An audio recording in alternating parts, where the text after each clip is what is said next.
All right, I am most certainly going to end up regretting making this video because I'll never be able to get a commercial loan ever again. But I'm going to tell you something. Watch out for banks. I've had this series of experiences in my life that I want to make sure you're aware of operating basis that a bank does. It doesn't matter what bank, big mega bank, small local bank, they have an operating basis that's like this. They'll loan you money on some assets, maybe a commercial building you're buying or a piece of equipment, big printing press, something like that. They'll actually loan you the money for it. And they'll qualify you and you go through it. And then they'll requalify you from time to time. Like they'll just check in on you. Oh, so if you have a good year, great, no problem. You have a bad year or you have a disaster, they will sometimes just call that loan and take the money you paid for it. They keep all the money you paid so far and they'll take the asset and then they'll sell the asset and settle the loan. And after all the fees and all the things are done, they basically made out like bandit and you've been the one who's kind of like victimized. Even though, oh, by the way, even though you're making all your payments. I had a situation, I won't go into too much detail, but we had a loan on a commercial building. We had a flood in that building. It destroyed the building. And in the time that it took us to get the insurance company to pay for it and everything else, the bank attempted to requalify us twice. Now, why? Why would they qualify us? Because they saw, oh, maybe they've taken a hit.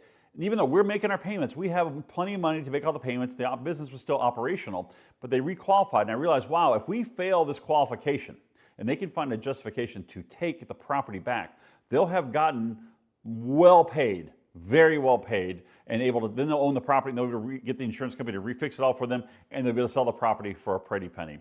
It's just a thing. I mean, they do it under the idea that it's securing the loan, and I understand there's a certain aspect of that, but when you start looking into how it actually operates, it can really victimize you if you have a bad year, a bad quarter, something happens like a disaster happens to your building or your business or something like that. So my advice on how to avoid this is I'm not saying don't get loans. Just know what you're getting into. Know that you got to stay strong. Don't bite off too much more than you can chew if you can avoid it, or see if you can get away with it, right? Don't let them catch you with your pants down. Always have a second banking relationship. Oh yeah, I ran across this. I'll tell you this story quick.